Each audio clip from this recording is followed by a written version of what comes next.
इयत्ता 8वीं 9वीं और 10वीं कक्षा के मेरे प्रिय छात्रों, आज हम समानार्थी शब्द या उसे दूसरा शब्द है पर्यायवाची शब्द,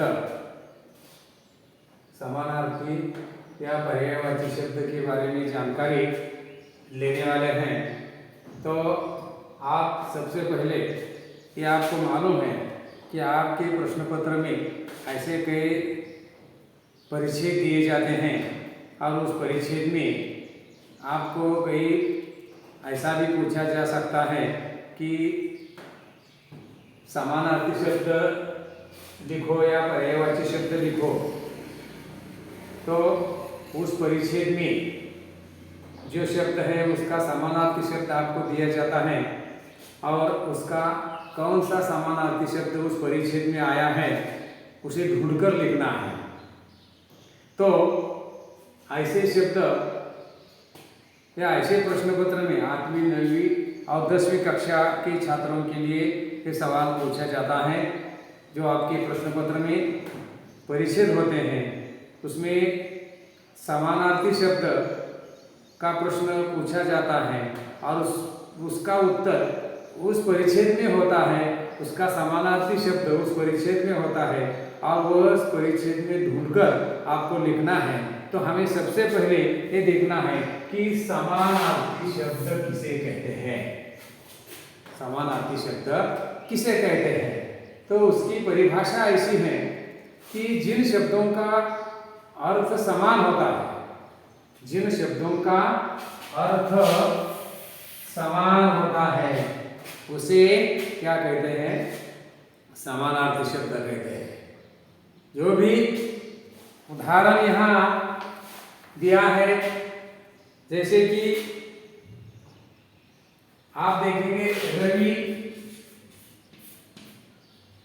यानी सूर्य,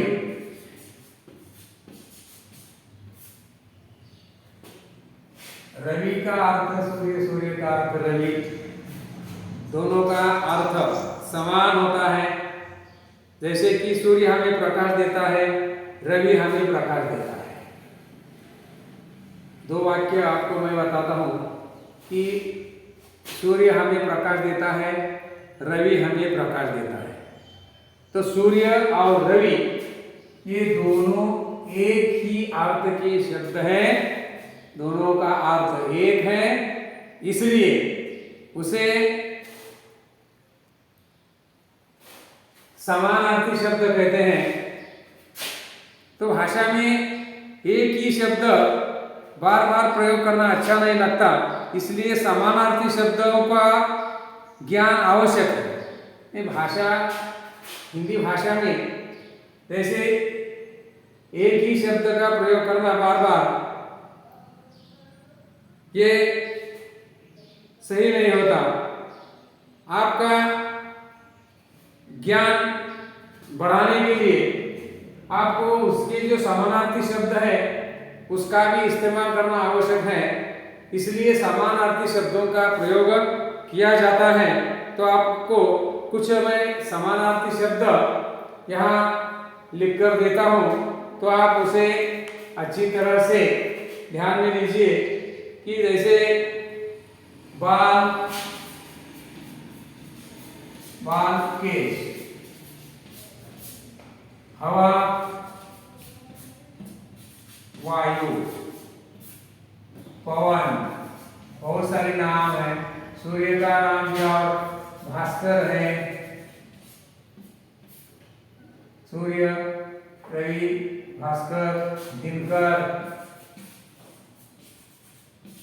ऐसे बहुत सारे अर्थ होते हैं। यानी और प्रकाश, प्रकाश, रोशनी, प्रकाश, रोशनी, आदर, सम्मान, आदर, सम्मान, उसके बाद पर, पंख, घर, मकान,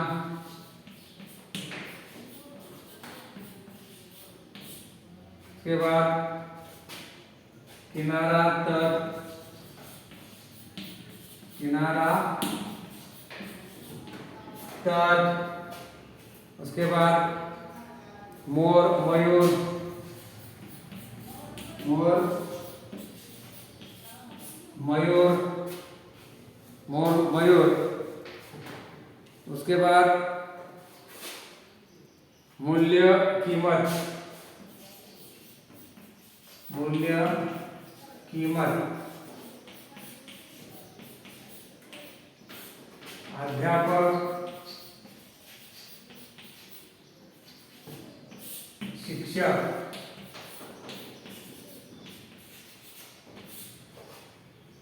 औरत, नारी, उसके बाद चांद, चंद्रमा,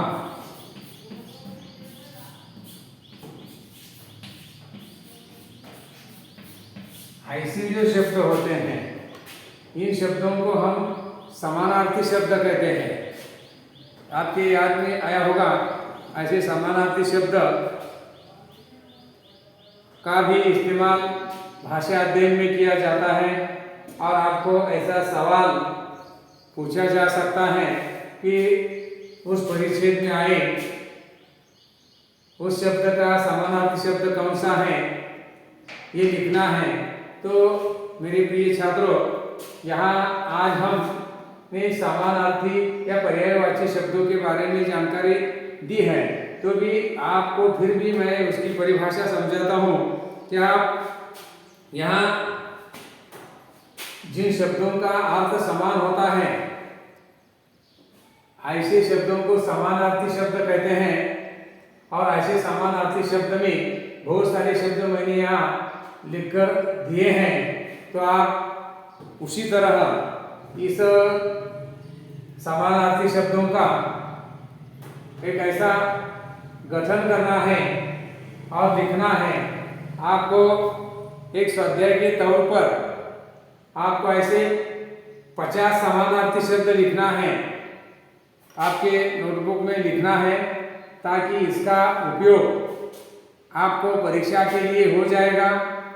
और ऐसे करने से आपको अच्छे अंक आप पा सकते हैं। तो आज हमने जो भी भाग देखा ये समानार्थी शब्द इतना ही आज हम बताने वाले हैं और यहाँ हम आज रुकते हैं। धन्यवाद।